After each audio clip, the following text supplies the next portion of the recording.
I mean, the Filipino people, man, they're like born fighters, and yeah, I think they will do well. Just like me, like I wasn't a fighter before, but I just started like 2 years ago. Now, see where I am now. Yo, what's up, guys? Welcome to a real special editions of OGs of the Soy. We're here in the United Kingdom. We're my main man, Super Salt Papi. Thank you, sir. Thank you for having me. Thank you for coming on, making time out of your Yeah, schedule. thank you as well, sir. So, Papi, tell us, you know, how did this all begin for you, and a little introduction of yourself. I mean, it's been like 3, 4 years now. I was still working as a nurse full time as a learning disability mental health nurse in a like secure hospital, Hmm. like somewhere nearby. And yeah, on the side I was making like dancing videos, especially when TikTok was just getting started. I know you've had a massive surge in TikTok. Like that's where you really grew. But, Yeah. in terms of you yourself, where were you born? I was born in the In the Philippines, Philippines. Taguan, Quezon City. How was it growing up there? I mean, I was just a normal kid going to school, going home, playing video games. Nothing much really. Playing basketball with friends. Yeah, just a normal life. And then when did you move over to the United Kingdom? I came to United Kingdom when I was about 13, 14 years old. Yeah, we were like brought by my parents for better opportunity, of course. Hmm. And now I'm here. Yeah. And was it quite a shock for you? As a 13, 14-year-old, you obviously, you know what's going on in the world. And you've grown up in the Philippines and suddenly you've moved to a pretty cold, wet, and windy United Kingdom. Like back then when I was young, I didn't really care. Yeah. Like I just wanted to be together with my family, of Hmm. course. Like my mom wanted us to be together, and because she's always been in abroad working for the family, so of course she want us to be together. Hmm. And Awesome. yeah, Were you quite excited to come to England? um, not really, but I was excited to not finish my school because I was failing at school. I wasn't doing well, so I felt like I was excited to leave the school Hmm. to go to Start another. something new. Yeah, something new. Yeah. Yeah. And when you arrived here in England, what city did you first land in? Um, we were like living near Manchester. Hmm. I think the place was called Warrington. We lived there for a year. I went to school there for a year, and then we moved here to St. Albans. Oh, awesome. And whilst you were kind of growing up here now in the United Kingdom, like you said, you went too into school, but you fell into kind of you did go to university, right? You Yeah, did study. I did study. What did you study? I did study nursing for learning disability. I did that for 3 years, and yeah, it was hard work. It wasn't easy, and but yeah, I managed to succeed. Yeah, I mean it's a Now at the beginning, like back then when I was in school, like I didn't really do well.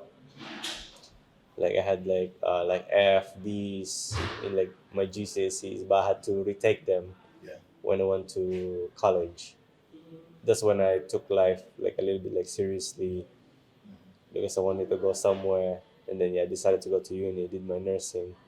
Nursing was free to study. It was I was encouraged by my parents to do it because of that. And there's always jobs anywhere when you're a nurse, Hmm. so I chose that. And yeah, I did nursing for 5 years. Wow, how did you find being a nurse? I mean, I thought I was quite good at the job.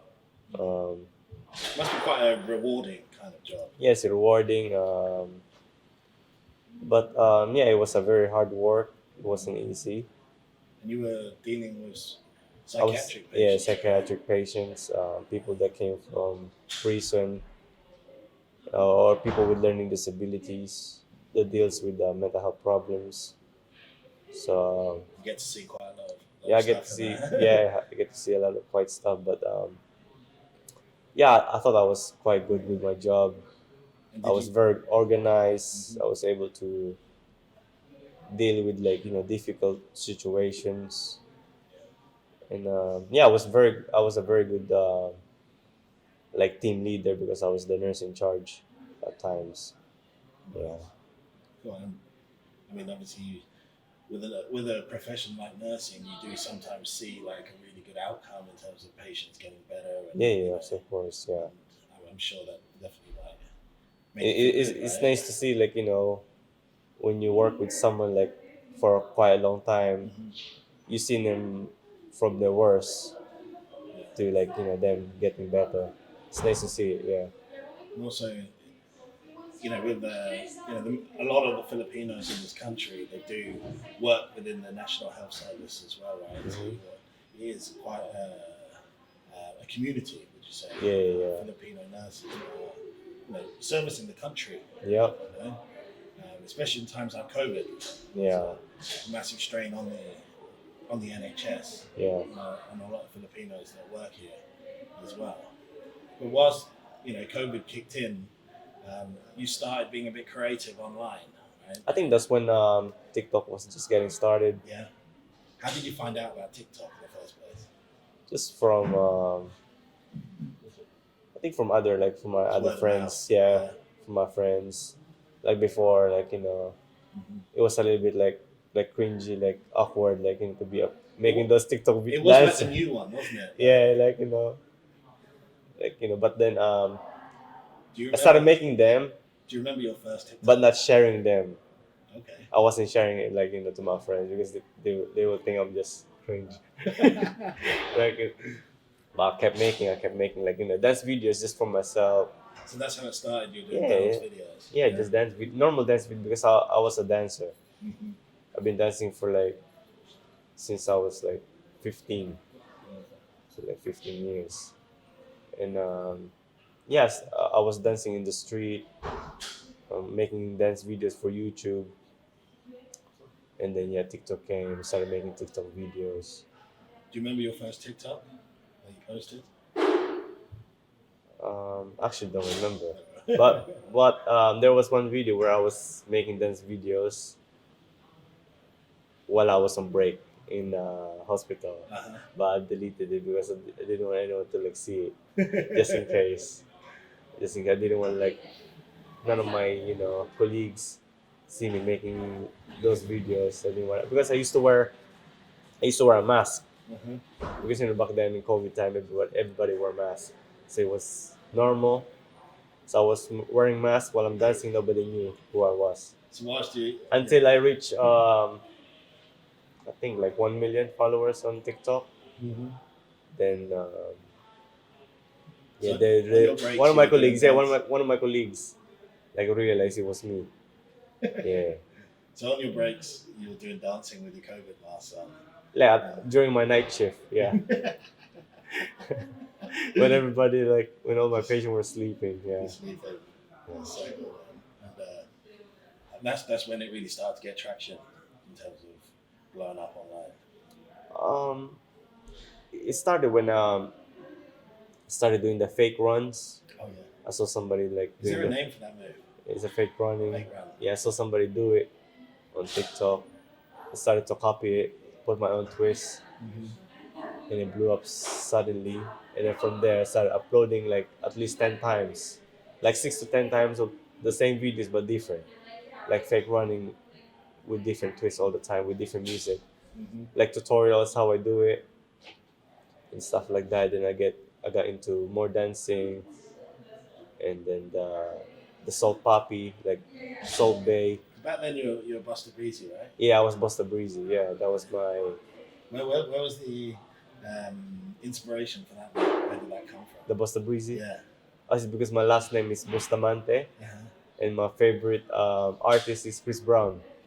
So Sick. Breezy, like Chris Breezy, Yeah. so Busta Breezy. Yeah, because Nice. I used to make music back then, Hmm. like with the dancing. So yeah. Still making music? No, not really. No. Yes. One day, one day. One day. Yeah. That's cool, man. And then so that transition into Salt Papi, Super Yeah, Salt yeah. Papi. How No, did Soul that? Papi first, Okay. and then the Super Soul Papi came in when I entered Misfits. Okay. Cool. Yeah. So, but how did Salt Papi come along? It was the Salt Bay. Mm-hmm. Asoy was doing his thing, so I made my own. Made my like put my own twist. Instead of doing this, I did it like this with the face, Yeah, man. and then That blew up, it blew up out of nowhere. I just did it in the local pub. right? It was just In the there. local pub, yeah, and it blew up out of nowhere. And then in the comments, people are saying "Soul Papi, Soul Papi." So I just stick to them. My manager told me to change my name to Soul Papi. It's more catchy and it's a brand already. Yeah, man. Yeah. Yeah, I think that's awesome, mate. And throughout all of this, obviously, NHS work, you were a dancer at heart. You know, you were you were creative. How did this turn into you punching people in the face for a living? Now you're a boxer. So when I reached like a million followers on TikTok, Mm-hmm. there was boxing. Do you get a certificate if you have many followers? No, No. no, not really, no, no, no. Only Wow, that's on YouTube you only get on YouTube, the the plaques. plaque. Yeah. Okay. So when I reached 1 million on TikTok, there was a boxing organization called Showstar Boxing. Mm-hmm. Um, at the beginning, I just wanted to do a charity boxing. I clicked something online, I signed up for charity boxing. I just wanted to try it. But then the people managing the charity boxing are the people running the Showstar Boxing. So they contacted me instead, talking about the Showstar Boxing. It was dead, Deji versus Yeah. Wasabi. That was the main event. Okay. So they put me there against somebody. At the beginning, I didn't want to do it at first because I was still working as a nurse. I felt like I didn't have much time to like train.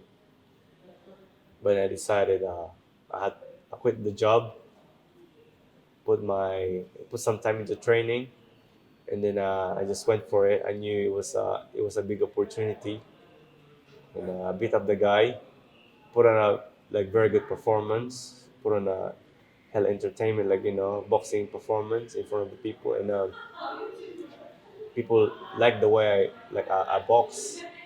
So there was this person called Kim Star and Fusi Tube. Fuji, They I haven't yeah heard they of it. So. contacted me. They wanted to sign me up to Happy Punch, and they wanted me to be a member of the Happy Punch, and then from there they got me a fight into Mm-hmm. Misfits. Some like KSI, they started Misfits and they got me a fight there.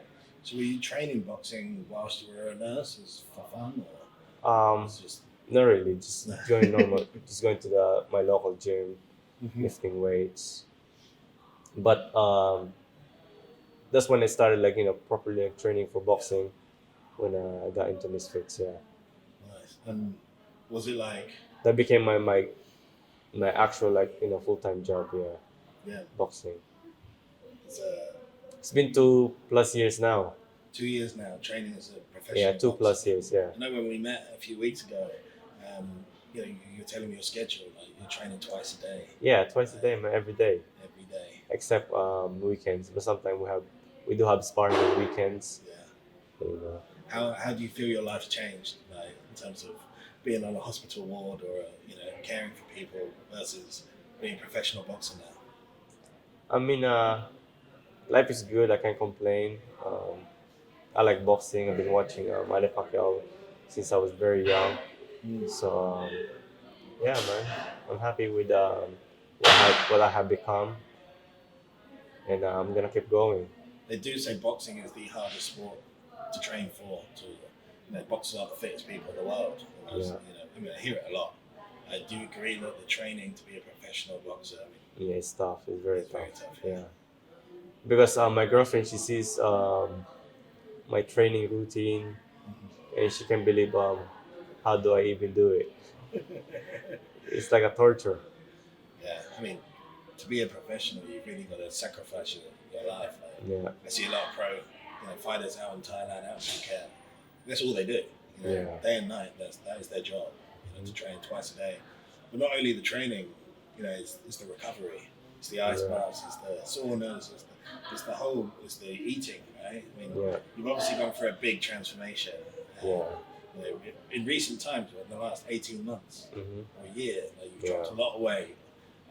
Can you just tell us how did you do it, bro? I So need to know. I need to take notes, bro. so because so I fought Halal Ham, I was about 80, 90 kg there. Then I decided to fight a little bit lower. I think 83 was my next fight. I felt like I just wanted to like challenge myself, um, feel good about myself. I was like I started like deleting all the junk foods and mainly focus on eating like protein and vegetables, I but mean, not too much. it must be hard, bro. I mean, I'm half Filipino myself. Like, Yeah, my whole family is around eating. Like, you know, yeah, we eat together. yeah. Rice is life. That's what we say in Yeah, Philippines. I Like, tried to not. how do you stay away from that as a Filipino? No, It's with like, can't. boxing, because it's a competition. There's a Yeah, prize. I have to yeah. do it. You've got Like, rewarded. Yeah, yeah, if yeah. there's no prize, like there's no point. I wouldn't be able to do it. That's the only reason. I think that's the main motivation. There's a reward. Mhm. That's how I was able to do it. Right now, I can't lose weight. I'm like maintaining the weight. But when you tell me I have a fight next month, I have to lose this much weight, I would lose it Yeah. easy. That's right. Yeah. Did you find it difficult cutting out all the, you know, No, no, no. It's very easy for it me. was easy. Yeah, yeah. When there's a reward, like a big reward, you know, Yeah. it's time. It's time to lock in.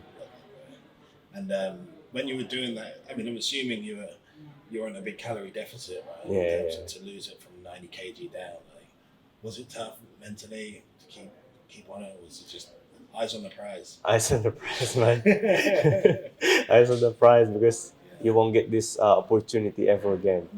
That's why I have to take it. I have to get it. Yeah. And I mean that big opportunity was when you first kind of dropped the weight was the Anthony Taylor fight, right? When Um, the lower weight, like the lowest weight I've gotten was with Slim. yeah, Yeah. um, but the the fight against Anthony Taylor was 10 kilos down, right, from the last. It's the same weight as my first fight. Yeah. It was the same weight. Yeah, Really? yeah, yeah, same weight. Yeah, I because thought you looked so much different. I was because I was in the Philippines. I didn't have much like motivation to lose weight because all I see is food. I was on a holiday, and then they called me saying I have to fight this guy like next month. So I came back from the Philippines. I fought this guy. I thought it was gonna be easy work, but like this guy is really tough. It's like a very experienced fighter, MMA. He fought Tommy Fury. He fought the best of the best. Really, he's a professional. So, but then I gave him like good work. Almost beat him Yeah, man, it was a great fight to watch. without even proper training. And So when you came out for that fight, how many fans were in attendance? I think maybe 20K. 20,000 fans. Yeah, Wow, bro. yeah. I mean, it must be a feeling like no other standing in the ring with 20,000 fans. Before I had problem with my vision, so I couldn't really like see. So I didn't. I felt like it didn't really affect me that You much. couldn't see him. I couldn't see. I couldn't see much. Like I just went in there. I was just focused on the guy that was in front of me, and obviously I was hearing the noise and everything, but it didn't really affect me now. I felt more. I feel like I feel more nervous now because I have a better vision. I can see the crowds and that. Yeah. Wow.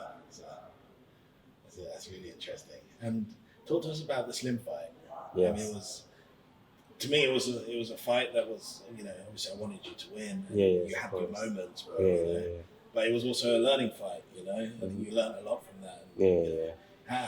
How was it for you? Like, Yeah, I felt like that was one of my biggest like fight, one of the biggest opportunity for me. That's why I had to lose so much weight. I couldn't like decline it. It's like fight now or the fight will never happen. Yeah. You got to take your I have opportunity. to take my opportunity. Like I said, eyes on the prize. I lost the weight, and yeah, came to fight. I wanted to knock him out because for every knockout there's a reward, like Bonus. knockout bonus. Yeah, man. And obviously you want to put on a show in front of these thousands of people. There was like professional fighters watching, It was huge. ringside. Eddie Hearns was there. Everybody was there. They were looking at me. I was smiling. I was making this guy like I was making easy work. Like I was showing to everyone that this easy work. That's why I was smiling when I was fighting him. But obviously, I think I lost. I used too much energy for the whole 3 rounds, and then the fourth round, I got too lazy. I got caught, and yeah, he put on. He managed to like finish me. The referee waved it off, but I was still up. Obviously, if the referee didn't wave it off, I would have still been there Yeah, for sure. To the end. to the end. Yeah, you have to like put me to sleep. Yeah.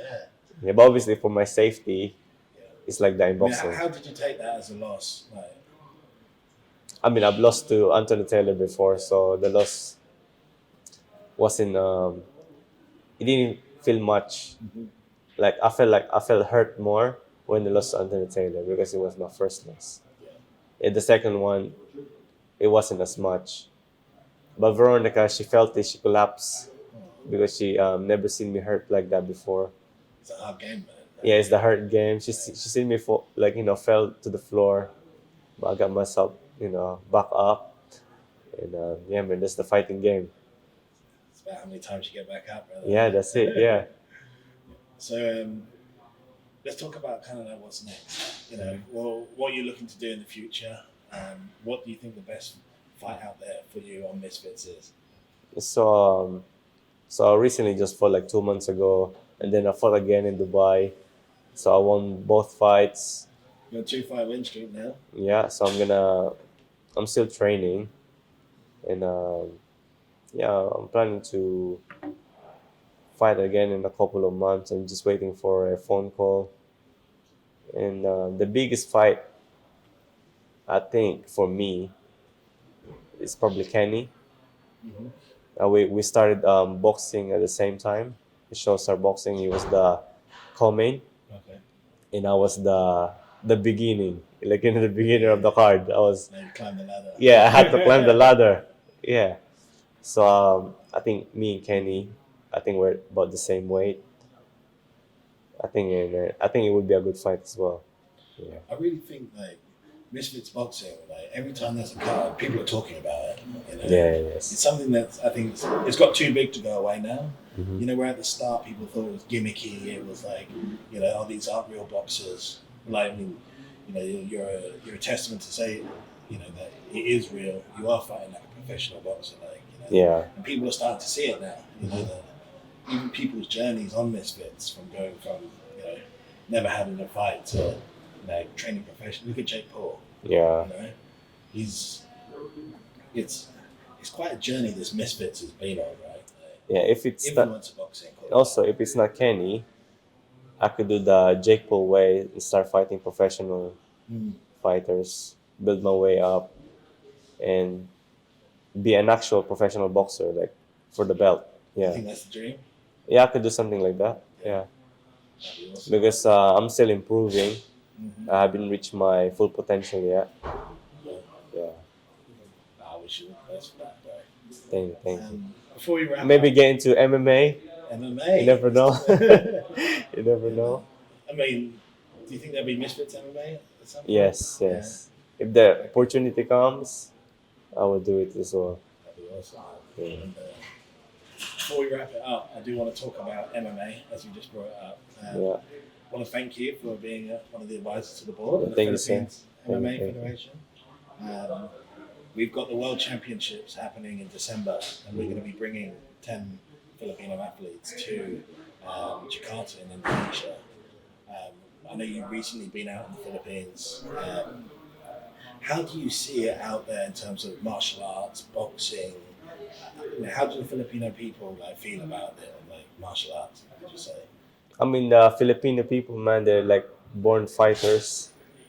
and yeah, I think they will do well. Just like me, like I wasn't a fighter before, but I just started like 2 years ago. Now, see where I am now. I do think, like, from my perspective, I mean, I played for the Philippines national rugby team, and going out to the Philippines and being with the Filipino people, like, before the Philippines was, the developing country. I mean, it's still developing, but it was a lot more kind of third world, we call it, like, 20 years ago than it is today. And people in the Philippines got up with that hardship. They know it's like they've got, the puso, the heart. Yeah. The heart, that is so transferable, I think, to boxing, to MMA. To, if you can survive in those kind of conditions, I really think that's what makes Filipino people special. So never give up It's mentality. the never give up. You have to kill me or knock me out if you want to win. That's literally it. I really appreciate you taking the time, man. And speaking to us. All the best for the next fight. Super Soul Papi. If you don't know, now you know.